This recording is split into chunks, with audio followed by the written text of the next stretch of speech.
तुम्ही म्हणाल त्याच्यावर विश्वास ठेवायला मी बोळ्याने दूध पिणारी दूधखोरी मुलगी नाहीये. हिनी बरीच घातलं तुम्हाला आणि तुम्ही बोळे काम केलेत लगेच सह्या. आहे बायको निसरायला आहेस तिकडे. अगं बाई तिची काही चूक नाहीये. ती सांगत होती मला दादा तू गॅरेंटर राहू नको. घाला तिलाच पाठीशी घाला तुम्ही. तरी तोंडाला काळा फासले तुम्हाला खड्ड्यात ढकलले तरी घाला तिला पाठीशी घाला. वहिनी मी खरंच सांगते माझी चूक नाही. नाही ग बाई चूक तुझी नाही चूक माझी आहे. मोठ्या माणसं तुला इथे घेऊन आले ना तेव्हाच तुला हाताला धरून घराच्या बाहेर काढलं नाही ना मी ती चूक झाली माझी. आणि तुझे काय दादा पोळ्या साफ घरात ठेवून घेतलं त्याने तुला. बायकोचं कशाला ऐकायचं तिला काय अक्कल आहे. आता पोटच्या पोरीला टाका उकिरड्यावर 10 लाख फेडत बसा यांचे. अंजली तुमचा आवाज चढला म्हणजे मी गप्प बसत असं नाहीये कळलं. मी तुम्हाला आधीच सांगितलेलं होतं माझ्या संसारात निखारा ठेवलेलं मला चाललं नाही. मी बजावलं होतं की नाही तुम्हाला. बाई कोण निखारा ठेवतोय तुझ्या संसारावर. देवाने तोंड दिले म्हणून काय वाटेल ते बोलशील. तुम्ही दोघं नका भांडू. हलकट गप्प बस. तो मला ते एक शब्द काढण्याचा एक मुस्कटात ठेवून देईन. नाटकं बघायची नाटकं बघा. हिने सांगितलं असेल तुम्हाला करायचं या तुम्ही. तिला काय करताय बहिणीला कशाला सांगता. केलं लगेच तुम्ही सह्या सगळ्याकडे. तुझ्या पाया पडते माझं ऐक. माफ कर मला. नको ग बाई तू पाया पडू नकोस. मी तुझ्या पाया पडते. तुझे दादा आणि तू इथे राहा या घरात सुखानी. मीच जाते का माझ्या दोन्ही मुलांना घेऊन. वहिनी मी तुझ्या पाया पडते. हे तुझं घर आहे, तू ना जायचंस. माझी चूक आहे ना मी जाईन. नको ग बाई तू नको माझ्या पाया पडू. माझ्या संसारात निखारा ठेवलास ना तू. मनशांती लाभली ना तुला. आता तू आणि तुझा दादा काय घालायचा तो गोंधळ घाला. मला नका ग मध्ये घेऊ.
आपला फोन का उचलत नाहीये ही बया.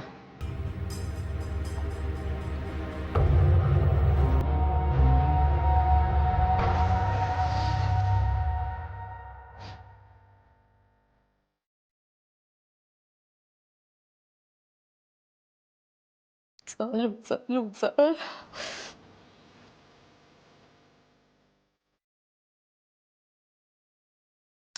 शेट नमिता प्रधान.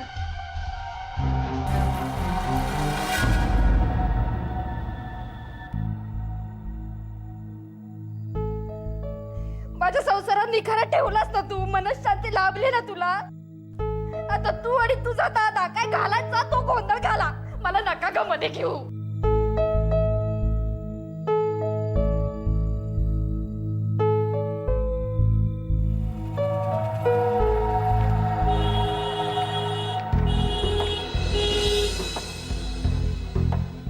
अश्विनी थांब पांडू.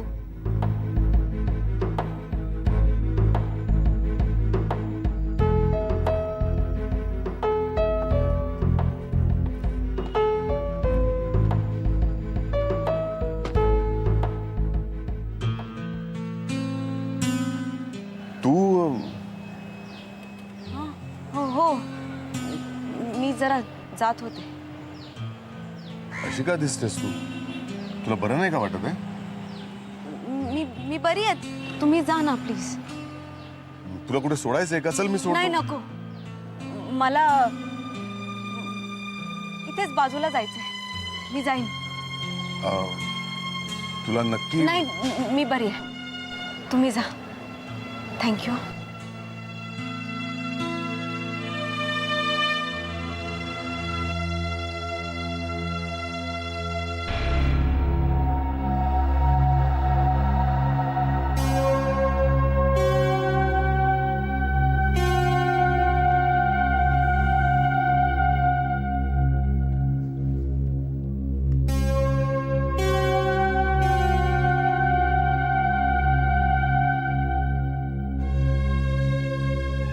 एवढे मिस कॉल्स.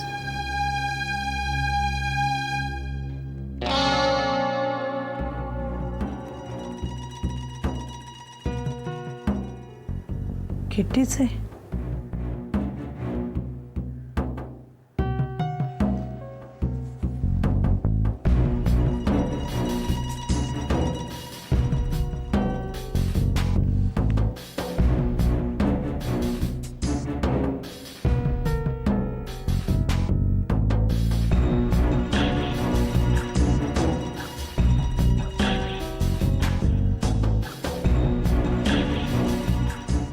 किती बंद काय करते.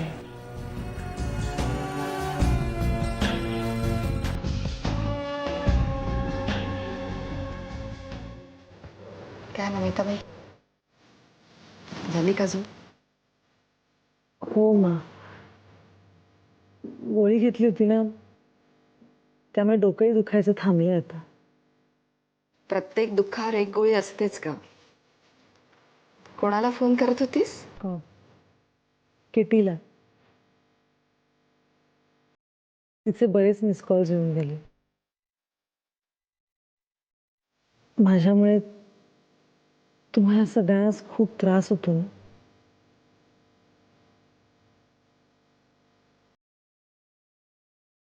पण मी तरी काय करू? मला माझ्या इमोशन्स नाही कंट्रोल करता येत. किती प्रेग्नंट नाही हे कळल्यानंतर माझा ताबाच सुटला. नमिता, आपण विज्ञानाची कास धरली आहे आणि विज्ञानामध्ये भावनेला थारा नसतो. हे मला आता समजते. पण त्या क्षणाला हे अपयश आलंय कळल्यानंतर सैरभैर राहायला झालं नाही. असे अपयश आल्यानंतर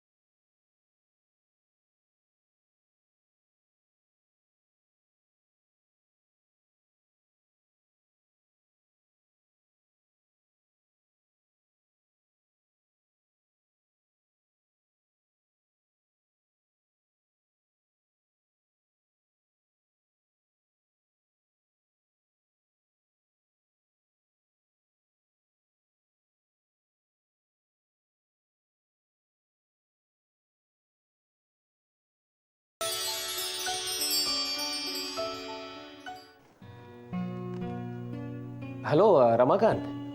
हा, शरद दादा बोलतोय. अरे आमची अश्विनी आली आहे का तिकडे? नाही का? नाही, सहज उशीर झाला ना म्हणून फोन केला. हो, बाकी काय छान चाललंय सगळं. हो, सांगतो नक्की सांगतो. बरं ठेवू. हा, अच्छा.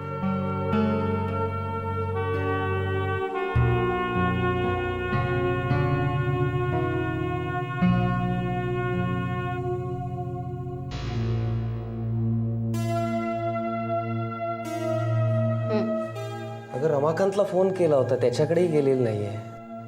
दुपारी दातार काकांना फोन केला, ते म्हणाले इकडे आलेलीच नाहीये. चहा नाही, नकोय मला.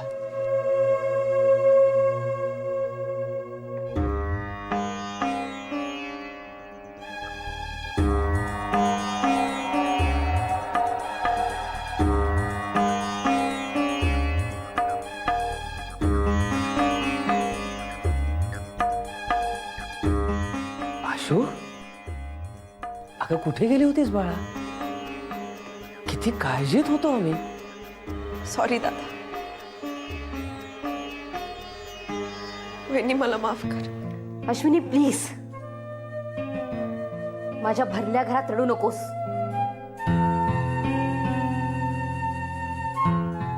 आणि जे काही तू उपकार केलेस ना आमच्यावर, तेवढे खूप झाले. अंजू, अंजू? काय अंजू?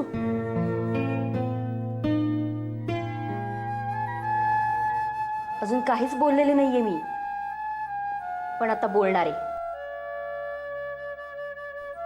आणि दोघंही ऐका. अश्विनी, मगाशी पाय धरून म्हणाली होतीस ना मला, वहिनी तू घर सोडून जाऊ नकोस, मी घर सोडून जाईन. आता तेच करायचंय तुला.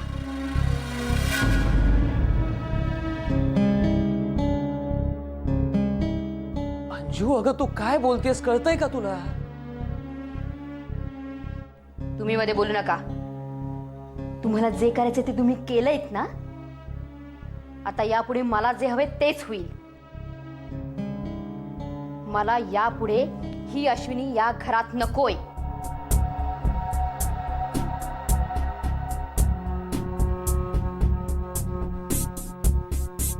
वहिनी मी कुठे जाऊ? ते मला माहिती नाही. पुढच्या एका आठवड्याच्या आत हे घर तुला सोडायचंय अश्विनी. अंजली अगं काय बोलतेस तू?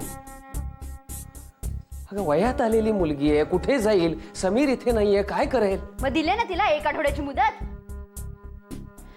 वहिनी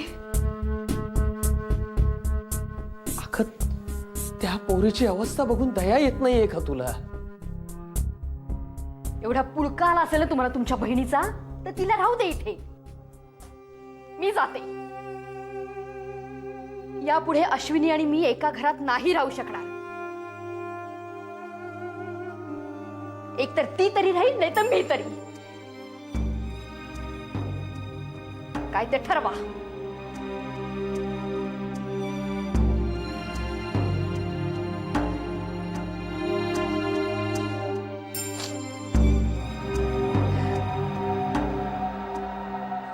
हाय मिता, कसं वाटतंय आता? खूप हलकं वाटतंय. तुझी मीटिंग, कॉन्फरन्स सगळं व्यवस्थित? अरे मस्त. शुभू, मी खूप लवकर हायपर होते आणि मग मी हायपर झाले की घरातल्या सगळ्यांनाच खूप त्रास होतो, हे कळलंय मला. हे पण त्याचं तू अजिबात टेन्शन घेऊ नकोस. आता किती प्रेग्नंट राहिली नाही ही एखादी टेक्निकल उणीव असू शकते, हे ऍक्सेप्ट केलंय मी. हो, मग आता पुढे काय करूया मिता? आपण आणखीन एक प्रयत्न करूया. पुढच्या महिन्यात पुन्हा एकदा किटीला इन्सिमिनेट करूया. दॅट्स ग्रेट मिता, ग्रेट. किटीलाही माझ्या वागणुकीमुळे खूप अपराधी वाटतंय. शुभू, अरे तिचे 23 मिस कॉल्स आहेत माझ्या फोनवर. मी झोपले होते म्हणून मोबाईल सायलेंटवर ठेवला होता. उठल्यावर पाहिलं. काय वाटलं असेल तिला, बिचारी. हे तू तिला एक फोन करून टाक ना, बरं वाटेल तिला. नाही, मी मगासपासून फोन ट्राय करतेय, पण आता तिचा फोन बंद आहे. बहुतेक वैतागून फोन बंद केला असेल तिने. मी एक काम करू, मी सरळ जाऊन तिला भेटून येऊ? That's a good idea. ठीक आहे, मग मी तिला भेटून येते आणि जाता जाता मीराकडेही जाऊन येईन. मीराशीही बोलता येईल आणि मिहीरही भेटेल मला. ठीक आहे. बाय, ठेवते फोन. ओके, बाय मिता. बाय.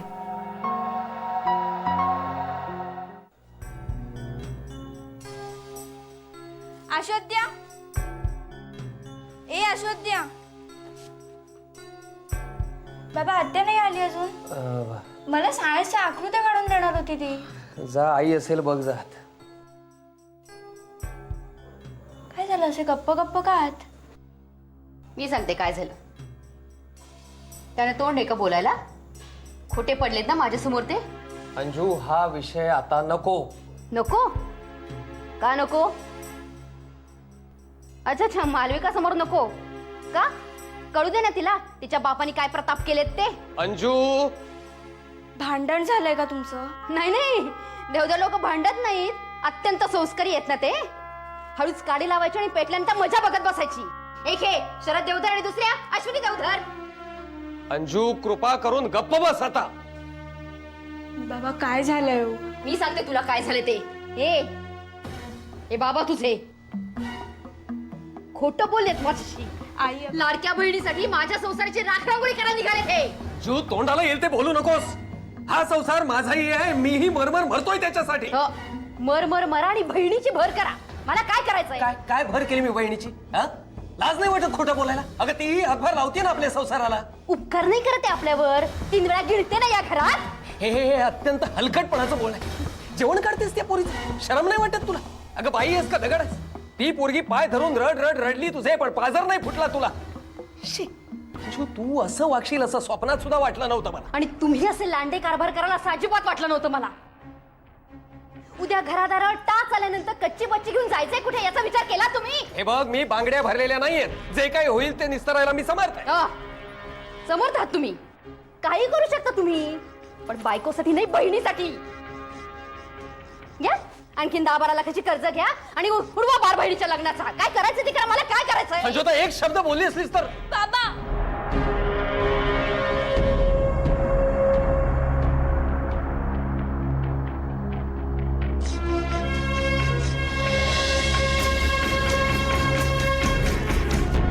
मुस्काट फोडून बायकोचं तोंड बंद कराल तुम्ही, पण उद्या रस्त्यावर आल्यानंतर रस्त्यावरची लोक तोंडात शेण घालतील तेव्हा काय करणार याचा विचार केलाय का कधी? आई अगं दुष्यंत रडतोय ना का आतमध्ये? मग काय तू ते भांडण आहे का? तू फिरायले? चला आत चल.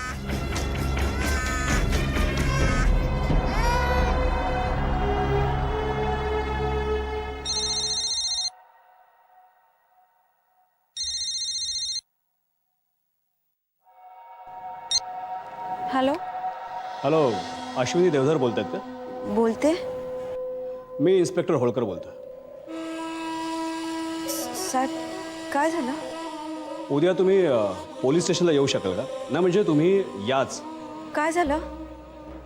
साहेब तुम्ही प्लीज घरी येऊ नका. काय झालं ते सांगा ना. आम्हाला ते पैसे बुडवायचे नाही आहेत. मी एकदम एकटी पडली आहे. हे बघा मॅडम, शांत व्हा तुम्ही. हे बघा, तुम्ही उद्या पोलीस स्टेशनला या, बघूया काय करता येईल ते. ठीक आहे.